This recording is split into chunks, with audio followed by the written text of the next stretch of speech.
3 മണിക്കൂർ നേരമാണ് മൊഴിയെടുക്കലിന് വിധേയമായിട്ടുള്ളത്. അടൂർ പ്രകാശ് പുറത്തിറങ്ങി വന്നത് ആത്മവിശ്വാസത്തോടു കൂടി തന്നെയാണ്. പ്രശാന്ത് കൃഷ്ണ തുടരുന്നുണ്ട്. പ്രശാന്ത്, മറ്റൊരു കാര്യം പ്രശാന്ത് ചോദിച്ചു അദ്ദേഹത്തോട്, ഒരുമിച്ചിരുത്തി ഉണ്ണികൃഷ്ണൻ പോറ്റിയുമായിട്ട് ഒരുമിച്ചിരുത്തി ചോദ്യം ചെയ്തോ, മൊഴിയെടുത്തോ എന്ന് ചോദിച്ചു. അങ്ങനെയൊന്നും ഉണ്ടായിട്ടില്ല എന്ന് അദ്ദേഹം വിശദീകരിച്ചു. അപ്പോൾ ഉണ്ണികൃഷ്ണൻ പോറ്റിയുമായ ബന്ധത്തെക്കുറിച്ച്, ഈ ഫോട്ടോകൾ എങ്ങനെ വന്നു തുടങ്ങിയ കാര്യങ്ങളെക്കുറിച്ച് അടൂർ പ്രകാശിൽ നിന്ന് അറിയേണ്ട കാര്യങ്ങൾ SIT ഉദ്യോഗസ്ഥർ ചോദിച്ചറിഞ്ഞു. അക്കാര്യത്തിൽ എനിക്ക് അസ്വാഭാവികത തോന്നുന്നില്ല. ഇതാണല്ലോ അല്ലേ അടൂർ പ്രകാശിന്റെ നിലപാട്? അതെ, തീർച്ചയായും അഭിലാഷ്, എനിക്ക് അസ്വാഭാവികത തോന്നുന്നില്ല എന്ന കാര്യം അദ്ദേഹം വിശദീകരിക്കുന്നു. മാത്രമല്ല, ഉണ്ണികൃഷ്ണൻ പോറ്റിക്ക് ഒപ്പം ഇരുത്തിയുള്ള ഒരു ചോദ്യം ചെയ്യൽ അവിടെ ഉണ്ടായിരുന്നില്ല എന്ന് തന്നെയാണ്. പക്ഷേ അതേസമയം തന്നെ അത് പറയുമ്പോഴും അടൂർ പ്രകാശിൽ നിന്ന് ലഭിക്കേണ്ട വിവരങ്ങൾ അത് സംബന്ധിച്ചൊരു ക്ലാരിറ്റി അപ്പോൾ തന്നെ വരുത്തി തന്നെയാണ് SIT പോയത് എന്ന് വേണം മനസ്സിലാക്കാൻ. കാരണം അതുകൊണ്ടാണല്ലോ ഉണ്ണികൃഷ്ണൻ പോറ്റിയും ഇന്നേ ദിവസം തന്നെ ചോദ്യം ചെയ്യാൻ വിളിപ്പിച്ചത്. അപ്പോൾ എന്തായാലും തനിക്ക് പറയേണ്ട കാര്യങ്ങൾ, ഒരു 3 മണിക്കൂർ നേരം അടൂർ പ്രകാശിന് SITക്ക് മുൻപാകെ കാര്യങ്ങൾ വിശദീകരിക്കേണ്ട ഒരു ബന്ധം, അതുമായി ബന്ധപ്പെട്ട ഇത് കാര്യങ്ങൾ ഉണ്ടായിരുന്നു എന്ന് വേണം മനസ്സിലാക്കണം. അതാണ് കൃത്യം 3 മണിക്കൂർ നേരം, 2.5 മണിക്കൂറൊക്കെ മൊഴിയെടുപ്പ് എന്തായാലും ഉണ്ടായിട്ടുണ്ട്. അതിലേറ്റവും പ്രധാനം കേവലം അടൂർ പ്രകാശും ഉണ്ണികൃഷ്ണൻ പോറ്റിയുമായുള്ള ഇവിടുത്തെ ബന്ധം മാത്രമല്ല, അതിനപ്പുറത്തേക്ക് ഉള്ള കേരളത്തിന് പുറത്ത് എന്തെങ്കിലും ബന്ധമുണ്ടോ, സാമ്പത്തിക ഇടപാടുകളുണ്ടോ, ഒപ്പം തന്നെ എന്തിനു വേണ്ടിയാണ് അടൂർ പ്രകാശിനെയും ഉണ്ണികൃഷ്ണൻ പോറ്റിയും സോണിയാഗാന്ധിയെ കണ്ടത്, ഇതടക്കമുള്ള കാര്യങ്ങൾ ഇന്നിപ്പോൾ SITയുടെ അന്വേഷണത്തിൻ്റെ ഭാഗമായി വന്നിട്ടുണ്ട്, മൊഴിയെടുപ്പിൻ്റെ ഭാഗമായി വന്നിട്ടുണ്ട്. അതിൽ SITക്ക് ലഭിച്ച മറുപടികൾ തൃപ്തികരമാണോ എന്നതിൻ്റെയൊക്കെ അടിസ്ഥാനത്തിലായിരിക്കും ഇനിയും അടൂർ പ്രകാശ് ഇവിടെ പോലീസ് ആസ്ഥാനത്തുള്ള ക്രൈംബ്രാഞ്ച് ആസ്ഥാനത്തിന് മുന്നിലേക്ക് വരേണ്ടി വരുമോ എന്ന കാര്യം നിശ്ചയിക്കുക. തീർച്ചയായും രാഷ്ട്രീയ ബന്ധത്തിലേക്ക് ഈ ശബരിമല സ്വർണ്ണക്കുള്ള കേസിലെ SIT അന്വേഷണം നീങ്ങിയിരിക്കുകയാണ്. ആദ്യം കടകംപള്ളി സുരേന്ദ്രൻ്റെ മൊഴിയെടുത്തതും ഈ ഉണ്ണികൃഷ്ണൻ പോറ്റിയുമായുള്ള ബന്ധത്തിൻ്റെ പേരിലായിരുന്നു. അതിൻ്റെ ഒരു തുടർച്ചയും ഉണ്ടാകും എന്ന് പ്രതീക്ഷിച്ചിരിക്കുന്ന ഘട്ടത്തിലാണ് UDFന് തലവേദനയാകുന്ന തരത്തിൽ അടൂർ പ്രകാശിൻ്റെ മൊഴിയെടുക്കാൻ ഇപ്പോൾ തീരുമാനിച്ചതും ഇന്ന് മൊഴിയെടുപ്പ് നടക്കുകയും ചെയ്തത്.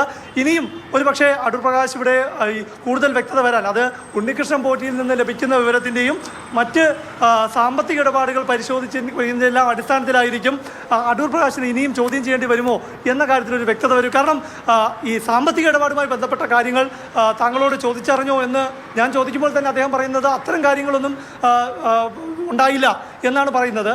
അതിൻ്റെ ആവശ്യവും വരുന്നില്ല. കാരണം ഉണ്ണികൃഷ്ണൻ പോറ്റിയും അടൂർ പ്രകാശും തമ്മിൽ ഏതെല്ലാം തരത്തിലുള്ള ബന്ധമുണ്ടെന്നുള്ളതിൻ്റെ ശാസ്ത്രീയമായ കണ്ടെത്തലുകൾ SIT നടത്തി കഴിഞ്ഞാൽ അത് പിന്നെ അടുത്ത ഘട്ടത്തിൽ അത്തരം മൊഴിയെടുപ്പിൻ്റെ ആവശ്യം വരുകയുള്ളൂ. ഏതായാലും നിലവിൽ ഇപ്പോൾ പുറത്തു വന്ന ഉണ്ണികൃഷ്ണൻ പോറ്റിയും അടൂർ പ്രകാശുമായി ബന്ധപ്പെട്ട ബന്ധം തെളിയിക്കുന്ന ചിത്രങ്ങൾ, ആ ചിത്രങ്ങളുടെ സാഹചര്യം എന്തുകൊണ്ട് അതുണ്ടായി, അതിൽ കേവലം അടൂർ പ്രകാശിനെ പോലൊരു വ്യക്തിയുടെ പ്രതിച്ഛായ അല്ലെങ്കിൽ ആ വ്യക്തിയെ ഉണ്ണികൃഷ്ണൻ പോറ്റി മറ്റ് സാമ്പത്തിക ആവശ്യങ്ങൾക്ക് ഉപയോഗിക്കുകയായിരുന്നോ, അതോ ഉണ്ണികൃഷ്ണൻ പോറ്റിയുടെ സാമ്പത്തിക താല്പര്യങ്ങൾക്ക് അടൂർ പ്രകാശ് വഴങ്ങിയിട്ടുണ്ടോ തുടങ്ങിയ കാര്യങ്ങളിലാണ് SITക്ക് കണ്ടെത്തേണ്ടത്, SITക്ക് തെളിയിക്കേണ്ടത്.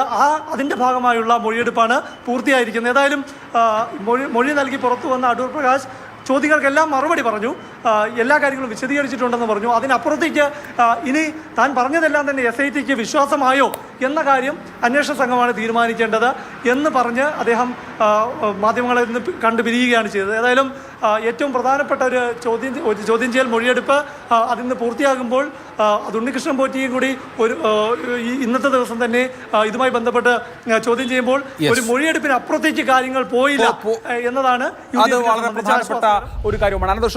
അനന്തൻ നേരത്തെ കടകംപള്ളി സുരേന്ദ്രന്റെ മൊഴിയെടുത്തിരുന്നു. പക്ഷേ കടകംപള്ളി സുരേന്ദ്രന്റെ മൊഴിയെടുത്ത് കഴിഞ്ഞാണ് മാധ്യമങ്ങൾ അടക്കം അറിഞ്ഞത്. ഇവിടെ ഇപ്പോൾ അറിഞ്ഞു എന്ന് മാത്രമല്ല, ഈ ക്രൈംബ്രാഞ്ച് ഓഫീസിൽ നിന്ന് ഇറങ്ങുന്നത് നമ്മൾ തത്സമയം എല്ലാ നാട്ടുകാരെയും കാണിച്ചു. അതിനുശേഷം ഉത്തരം പറയാൻ അടൂർ പ്രകാശ് തയ്യാറാവുകയും ചെയ്തു. തൃപ്തികരമാണോ, ഉത്തരങ്ങൾ തൃപ്തികരമാണോ, SITക്ക് മുമ്പിൽ കൊടുത്തിട്ടുള്ള മൊഴി തൃപ്തികരമാണോ എന്നുള്ളത് അവരാണ് പറയേണ്ടത് എന്നുകൂടി അടൂർ പ്രകാശ് പറയുമ്പോൾ അദ്ദേഹം ഇനി അടുത്ത ഒരു സ്റ്റെപ്പ് കൂടി പ്രതീക്ഷിക്കുന്നുണ്ട് എന്ന് ന്യായമായും വിചാരിക്കാമോ?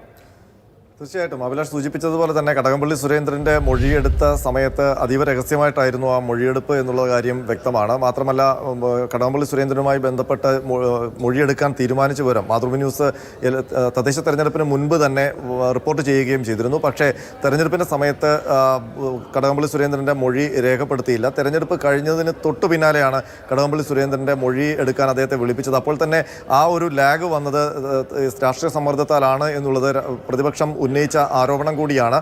പക്ഷേ അടൂർ പ്രകാശിൻ്റെ മൊഴിയെടുക്കാൻ അടൂർ പ്രകാശ് പോലീസ് ആസ്ഥാനത്തേക്ക് എത്തിയപ്പോൾ തന്നെ വാർത്തകൾ പുറത്തു വരികയും അടൂർ പ്രകാശിന് മൊഴിയെടുപ്പ് പൂർത്തിയാക്കി പുറത്തേക്ക് വരുന്ന ദൃശ്യങ്ങളടക്കം പുറത്തു വരികയും ചെയ്തിട്ടുണ്ട്. ഏതായാലും അത് സംബന്ധിച്ച് രാഷ്ട്രീയ ആരോപണങ്ങൾ പ്രത്യാരോപണങ്ങൾ ഉണ്ടാകുമെന്നുള്ള കാര്യം ഉറപ്പാണ്. പക്ഷേ ഏത് സ്റ്റേജിലാണ് അടൂർ പ്രകാശിൻ്റെ മൊഴി SIT എടുക്കുന്നത് എന്നുള്ളത് പ്രധാനമായും ഉണ്ണികൃഷ്ണൻ പോറ്റിയുമായി അടൂർ പ്രകാശിന് സൗഹൃദമുണ്ടെങ്കിൽ അന്വേഷണത്തിൻ്റെ ആദ്യഘട്ടത്തിൽ തന്നെ ഈ ചിത്രങ്ങളൊക്കെ പുറത്തു വന്നതാണ്. ആ ഘട്ടത്തിലൊന്നും അടൂർ പ്രകാശിൻ്റെ മൊഴിയെടുക്കുകയോ എന്തിനാണ് സോണിയാഗാന്ധിയുടെ വീട്ടിൽ പോയിട്ടുണ്ട് എന്ന് ചോദിച്ചിട്ടുമില്ല. പക്ഷേ കഴിഞ്ഞ ദിവസം കൊല്ലം കോടതിയിൽ SIT നൽകിയ റിപ്പോർട്ടിൽ പറയുന്നത് ഞങ്ങളിപ്പോൾ അന്വേഷിക്കുന്നത് സാമ്പത്തികമായ വശങ്ങളാണ് എന്നുള്ളതാണ്. അതിൻ്റെ കാരണമെന്ന് പറയുന്നത് ഇതുവരെ 2019 നടന്ന സ്വർണ്ണക്കൊള്ളയുമായി ബന്ധപ്പെട്ട റിക്കവറി നടന്നിട്ടില്ല. അപ്പോൾ അവിടെ നിന്ന് കൊണ്ടുപോയ സ്വർണം 4.5 കിലോ സ്വർണം ദ്വാരപാലക പാളികളിൽ നിന്ന് തന്നെ അപ്രത്യക്ഷമായിട്ടുണ്ട്. അപ്പോൾ ആ സ്വർണം എന്ത് ചെയ്തു എന്നുള്ളതാണ് SIT അന്വേഷിക്കുന്നത്. അപ്പോൾ അതിനുശേഷം വന്ന സാമ്പത്തിക ഇടപാടുകൾ സംബന്ധിച്ചുള്ള അന്വേഷണം നേരത്തെ തന്നെ ആരംഭിച്ചു. ഈ പ്രതികൾക്കെല്ലാം സാമ്പത്തികമായ വലിയ നേട്ടങ്ങൾ ഉണ്ടായി എന്ന് SIT കണ്ടുപിടിച്ചിട്ടുണ്ട്. പക്ഷേ അത് ഈ ഉരുക്കിയെടുത്ത സ്വർണത്തിൽ നിന്നോ അതല്ലെങ്കിൽ അവിടെ നിന്ന് തട്ടിയെടുത്ത സ്വർണം വിറ്റിട്ടാണോ എന്നുള്ള കാര്യത്തിൽ ഒരു സ്ഥിരീകരണമില്ല. അപ്പോൾ മിസ്അപ്രോപ്രിയേഷൻ എങ്ങനെ സംഭവിച്ചു, അതിൻ്റെ ലാഭം എന്താണ് എന്നുള്ളത് സംബന്ധിച്ചുള്ള ഒരു അന്വേഷണ ഘട്ടത്തിൽ നിൽക്കുമ്പോഴാണ് അടൂർ പ്രകാശിനെ മൊഴിയെടുക്കാൻ വിളിപ്പിച്ചതെന്നുള്ള കാര്യം വളരെ ശ്രദ്ധേയമാണ്. അങ്ങനെ വരുമ്പോൾ ഈ സൗഹൃദത്തിനപ്പുറം ഉണ്ണികൃഷ്ണൻ പോറ്റി വിളിപ്പിച്ച സൗഹൃദത്തിൻ്റെ പേരിൽ വിളിച്ച ചടങ്ങുകളിൽ പങ്കെടുത്തതിനപ്പുറം മറ്റെന്തെങ്കിലും കാര്യങ്ങൾ പങ്കാളിത്തമുണ്ടോ എന്നുള്ളത് SIT അന്വേഷിക്കുന്നുണ്ടോ എന്നുള്ള കാര്യം നമുക്ക് സംശയിക്കേണ്ടിയിരിക്കുന്നു. അങ്ങനെ വരുമ്പോൾ അടൂർ പ്രകാശിൻ്റെ പ്രതികരണത്തിലും നമുക്കൊരു കാര്യം വ്യക്തമാണ്. കേവലം ചിത്രങ്ങളുടെ പേരിൽ മാത്രമാണ് അദ്ദേഹത്തെ വിളിച്ചതെങ്കിൽ ഒരു രാഷ്ട്രീയ സമ്മർദ്ദത്തിൻ്റെ മുകളിലാണെങ്കിൽ അദ്ദേഹം അത്തരം ഒരു ആരോപണം ഉന്നയിക്കുമായിരുന്നു. കാരണം അദ്ദേഹം രാഷ്ട്രീയ നേതാവാണ്, UDF കൺവീനറാണ്. പക്ഷേ അദ്ദേഹത്തിന് ഒരു രാഷ്ട്രീയ ആരോപണമില്ല.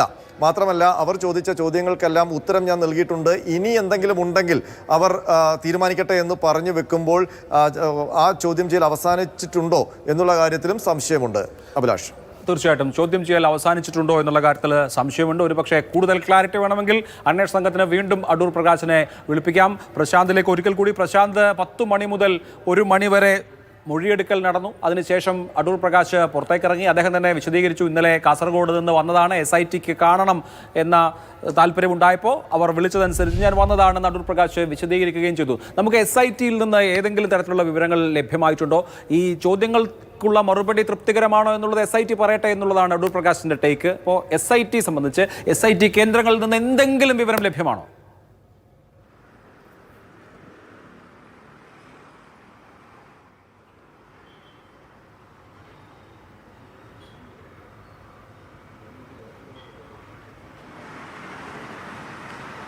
അഭിലാഷ്, ഈ മൊഴിയെടുപ്പാണെങ്കിലും ഈ അന്വേഷണവുമായി ബന്ധപ്പെട്ട നടപടികളെല്ലാം തന്നെ അല്ലെങ്കിൽ കണ്ടെത്തലുകളെല്ലാം തന്നെ SIT ഒരു ഘട്ടത്തിലും പുറത്തുവിടില്ല. മാത്രമല്ല അതീവ രഹസ്യ സ്വഭാവത്തോടെയാണ് അന്വേഷണം നടക്കുകയും ചെയ്തത്.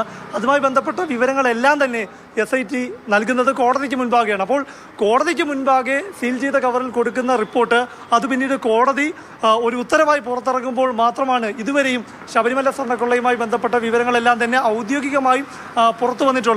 ഈ അടൂർ പ്രകാശുമായി ബന്ധപ്പെട്ട മൊഴിയുടെ കാര്യത്തിലാണെങ്കിലും ഇന്നൊരു കൺക്ലൂഷനിലേക്ക് SIT എത്തില്ല. കാരണം അതിൽ ഉണ്ണികൃഷ്ണൻ പോറ്റിയുടെ മറുഭാഗം എന്താണ്, ഈ അടൂർ പ്രകാശ് പറഞ്ഞ കാര്യങ്ങൾ ഉണ്ണികൃഷ്ണൻ പോറ്റി പറഞ്ഞതുമായി പൊരുത്തപ്പെടുന്നതാണോ, ഇനി ഈ പറഞ്ഞതിനെല്ലാം തന്നെ ശാസ്ത്രീയമായും സാധൂകരിക്കാവുന്ന തെളിവുകളുണ്ടെങ്കിൽ അതെല്ലാം ശേഖരിച്ച് ഒരു നിഗമനത്തിലേക്ക് SIT എത്തുകയും അതിൻ്റെ അടിസ്ഥാനത്തിൽ ആവശ്യമെങ്കിൽ വീണ്ടും അടൂർ പ്രകാശിനെ ചോദ്യം ചെയ്യാൻ മൊഴിയെടുക്കാൻ വിളിക്കുകയും ചെയ്യും. അപ്പോൾ അതുകൊണ്ട് തന്നെ ഇന്നിപ്പോൾ SITക്ക് മുൻപാകെ അടൂർ പ്രകാശ് നൽകിയിരിക്കുന്ന മൊഴി, ആ മൊഴികളെല്ലാം തന്നെ ശേഖരിച്ച് അതിനോട് അതല്ലെങ്കിൽ ആ മൊഴികളിൽ ഒരു വ്യക്തത വേണ്ടതുണ്ടെങ്കിൽ വീണ്ടും ഒരു കൗണ്ടർ ക്വസ്റ്റ്യൻസ് എല്ലാം ചോദിച്ച് ആ വിവരങ്ങൾ ശേഖരിച്ചു വയ്ക്കുക മാത്രമാണ് ചെയ്യുന്നത്.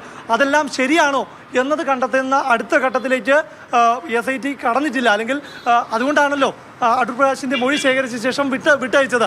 അതിനപ്പുറത്തേക്ക് SITക്ക് മുൻപാകെ ഒരു സെറ്റ് ഓഫ് തെളിവുകളുണ്ട്. അല്ലെങ്കിൽ അടൂർ പ്രകാശ് പറയുന്നത് അതിന് വിരുദ്ധമാണ്, അല്ലെങ്കിൽ അടൂർ പ്രകാശ് പറയുന്നത് പൂർണ്ണമായും കള്ളമാണ് എന്നത് SITക്ക് ബോധ്യമായാൽ മാത്രമേ ഇന്നത്തെ ചോദ്യം ചെയ്യൽ അതൊരു അടുത്ത ഘട്ടത്തിലേക്ക്, അത് ഒരു അറസ്റ്റ് പോലുള്ള ഘട്ടത്തിലേക്ക് കടക്കേണ്ടതുള്ളൂ. നിലവിൽ കേസ് പോലും എടുത്തിട്ടില്ല. അപ്പോൾ അതുകൊണ്ട് തന്നെ ഈ കേസുമായി ബന്ധപ്പെട്ട് ഒന്നാം പ്രതിയായ ഉണ്ണികൃഷ്ണൻ പോറ്റിയുടെ മറ്റുള്ളവരുമായുള്ള ബന്ധം, രാഷ്ട്രീയ പ്രമുഖരുമായുള്ള ബന്ധം, അത് ഏതെല്ലാം വിധത്തിലാണ്, അത് ശബരിമല സ്വർണ്ണക്കൊള്ളയ്ക്ക് പങ്കുള്ളതാണോ എന്നത് കണ്ടെത്തുക എന്നതാണ് ഇപ്പോൾ നടക്കുന്നത്. അതിൻ്റെ ഭാഗമായുള്ള മൊഴിയെടുപ്പിൽ പ്രധാനപ്പെട്ട മൊഴിയെടുപ്പ് തന്നെയാണ്. രണ്ടാമത്തെ പ്രധാനപ്പെട്ട രാഷ്ട്രീയ മൊഴിയെടുപ്പ് എന്ന് പറയുന്നതാണ് ശരി. കാരണം കടകംപള്ളി സുരേന്ദ്രൻ്റെ മൊഴിയെടുപ്പ് ആരും അറിയാതെ രഹസ്യമായി നടത്തിയതാണെങ്കിൽ ഇതിപ്പോൾ പ്രതിപക്ഷത്തുള്ള UDF-ന്റെ കൺവീനർക്ക് എതിരായ കൺവീനറുടെ മൊഴിയെടുപ്പ് വളരെ പുറത്തേക്ക് വന്നു എന്നത് തന്നെയാണ്. എന്തായാലും 2 മൊഴിയെടുപ്പുകൾ നടത്തിയിരിക്കുന്നു.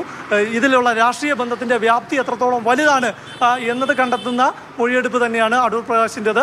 അതിന്നിപ്പോൾ അദ്ദേഹം SIT മുൻപാകെ വിശദീകരിച്ചിരിക്കുന്നു. ആ വിശദീകരണങ്ങളെല്ലാം തന്നെ തൃപ്തികരമാണെങ്കിൽ ഈ മൊഴിയെടുപ്പോടെ അടൂർ പ്രകാശിൻ്റെ ഇതുമായി ബന്ധപ്പെട്ട വിഷയങ്ങൾ അവസാനിക്കും. അതല്ലെങ്കിൽ വീണ്ടും മൊഴിയെടുപ്പുണ്ടാകും. വീണ്ടും ഒരു മൊഴിയെടുപ്പുണ്ടാകുമെങ്കിൽ അതിപ്പോൾ കടകംപള്ളി സുരേന്ദ്രൻ്റെതാണെങ്കിലും വീണ്ടും മൊഴിയെടുപ്പിനുള്ള സാധ്യതയുണ്ട് എന്നുള്ള ചില വിവരങ്ങൾ SIT നിന്ന് പുറത്തു വന്ന ഘട്ടത്തിലാണ് ഇപ്പോൾ അടൂർ പ്രകാശിൻ്റെ മൊഴിയെടുപ്പുണ്ടായത്. തീർച്ചയായും ഓരോ നേതാക്കൾക്കും അല്ലെങ്കിൽ രാഷ്ട്രീയ ബന്ധമുള്ളവർക്ക് ഉണ്ണികൃഷ്ണൻ പോറ്റിയുമായും ഏത് തരത്തിലുള്ള ബന്ധമാണ്, അതിൽ സ്വർണ്ണക്കൊള്ളയ്ക്ക് പങ്കുണ്ടോ, മറ്റു തരത്തിലുള്ള ബന്ധങ്ങൾ ഒരു സ്പോൺസർ എന്ന നിലയിൽ അല്ലെങ്കിൽ ശബരിമലയിലെ കീഴ്ശാന്തിയായിരുന്ന വ്യക്തി പല രാഷ്ട്രീയ വ്യക്തികളുമായുള്ള ബന്ധം എന്നതിനപ്പുറത്തേക്ക് ശബരിമലയിൽ ഈ വലിയ കൊള്ളയ്ക്ക് ഏതെങ്കിലും തരത്തിലുള്ള ഇൻവോൾവ്മെന്റ് അടൂർ പ്രകാശിനുണ്ടോ? കേവലമായ വ്യക്തിബന്ധത്തിന് അപ്പുറത്ത് ശബരിമലയിലെ ഒരു പ്രമുഖൻ എന്നുള്ള നിലയിൽ ആ പരിചയത്തിന് പുറത്ത് ഫോട്ടോഗ്രാഫ് എടുക്കുകയോ ഏതെങ്കിലും ചടങ്ങുകൾക്ക് സംബന്ധിക്കുകയോ ചാരിറ്റി പ്രവർത്തനങ്ങളിൽ പങ്കാളിയാവുകയോ ചെയ്തു എന്ന സാധാരണ നിലയിൽ സംഭവിക്കാവുന്ന കാര്യത്തിന് അപ്പുറത്തുള്ള എന്തെങ്കിലും ബന്ധം അടൂർ പ്രകാശിനുണ്ടോ എന്ന കാര്യമാണ് SIT അറിയാൻ ശ്രമിക്കുന്നത്. അങ്ങനെ ഇല്ലെങ്കിൽ ആ ചാപ്റ്റർ ക്ലോസ് ആവും. അങ്ങനെ ഉണ്ട് എങ്കിൽ, അതായത് ഏതെങ്കിലും തരത്തിലുള്ള സാമ്പത്തിക ഇടപാടുകളോ മറ്റോ ഉണ്ട് എന്ന് കണ്ടെത്താൻ കഴിഞ്ഞാൽ അന്വേഷണത്തിന്റെ ഗതി തന്നെ മാറുകയും ചെയ്യും. എന്തായാലും കാത്തിരിക്കാം.